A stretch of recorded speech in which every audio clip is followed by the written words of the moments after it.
province na biso ya Équateur toza na insécurité makasi na mbandaka ndenge moko na intérieur banganda moye tovanda eza te awa sikoyo ndenge bato bakufi kuna na banganda kimia eza te kimia eza te mindoki kaka na matoi moye okende koluka ezali te somo mpe moye kovanda na province ya Équateur eza te toza pauvre na province de l'Équateur bon yo moko nde okoluka soki okei koluka babomi yo ozangi babomi yo ozisi tokobikela ndenge nini président Nicolas biso solution po tomoni bakonzi na biso bazokipe likambo yango te tomoni baza complice na bato bazosala ye moko alukela biso solution toza na insécurité makasi tokobikela ndenge nini surtout province de l'Équateur eza Congo mobima te province de l'Équateur insécurité eza makasi.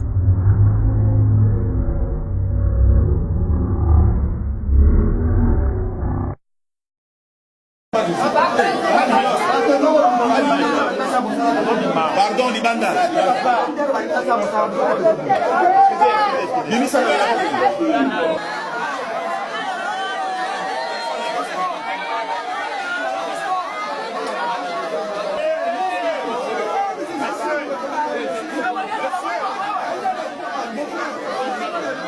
bakendaki koluka mbisi na campement Mikese na fleuve 22 km vers Mbandaka.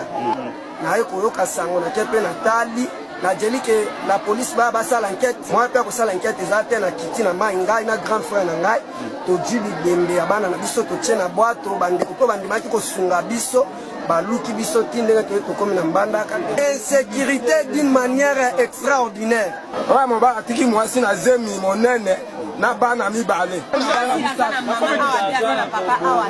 oya kufi mwana liboso na libuma mama na bango oya mobali mwana mibale baza mama moko papa moko mabenga la de bato nyonso bazoboma on ba leta za ko boma ko soki ba moniteur gouvernement doit charger à la bango luza baleki koko mwana pasi bako kanga bako viola na basi tolandi nazali mobali ya pauvre wana uti kokufa ser madi baye kokutana na deux jeunes garçons moko vers ba 23h madame azalaki ya kolala beau frère wana nde moto abandaki koluka alors baye kokutana bango bala moko ala batake coup de balle aye kolobaka bobomi petit frère nanga asali nini babeti ye mpe de balle ndenge akwei na mai amoni ya mobali na mondoki ya basoda mwana oyo ya mobali ntango akwei na mai ndeko ne mpe ya mwasi abandi mpe koregrete mpo na nini bosali boye ba mibale ye mpe so azwi yango akwe mpe na mai banda bandeko batikaki biso eloko nde gouvernement provincial ya Équateur to mpe mairie ya Mbandaka basali de concret mpona banquête ou soit kozwa en charge badepu ya bandeko bakufaki mpona koyeba vérité ya likambo wana ngai namoni eloko mo basali te namona te eloko basali mpo soki basalaki na ngai nayokake bakangi bato wana basali eloko te tozoloba boye makambo nyonso ezoleka na wana esengeli leta azwa solution na yango soki te guerre ekosema entre leta ou civil bato bakokufa te journaliste na mina nzambe asunga ndenge namona na bo ntango ya kala nakotanga bato na kombo te ntango ya kala tomonaka boye te tosenga na bo mpo sango ememe te koyepa président de république sécurité nano ebanda na province. Quand nous parlons de l'inaction du gouvernement provincial de l'Équateur, de l'incompétence et l'incapacité notoire du gouverneur de province de pouvoir gérer la chose publique, les gens ne nous prêtent pas l'oreille. Il y a l'indifférence au niveau de l'Assemblée provinciale et la présidence de la République. Aujourd'hui, nous continuons à compter des morts. Il y a des gens qui ont été tués à la rivière Roux, puis il y a des morts par-ci par-là, et la population elle-même vient de témoigner l'insécurité qui bat record ici dans la ville de Mbandaka et sur le fleuve Congo.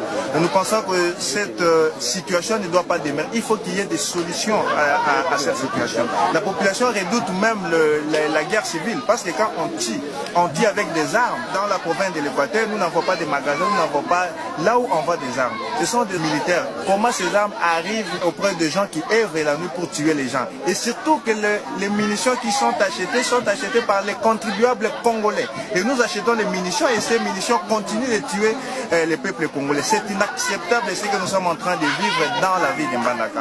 La raison pour laquelle nous appelons au président de la République de pouvoir prendre des dispositions utiles.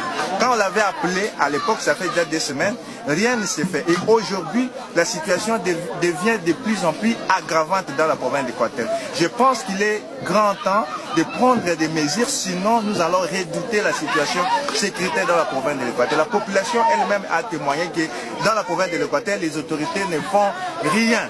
Ne font vraiment rien pour sécuriser la population de l'Équateur. Ils se donnent dans leur business comment détourner l'argent de l'État et non sécuriser la province de l'Équateur. La première des choses qu'ils devraient faire, c'est sécuriser la population. Je pense qu'il est grand temps de pouvoir arrêter cette hémorragie, de pouvoir nous doter des autorités compétentes, sinon la situation de l'Équateur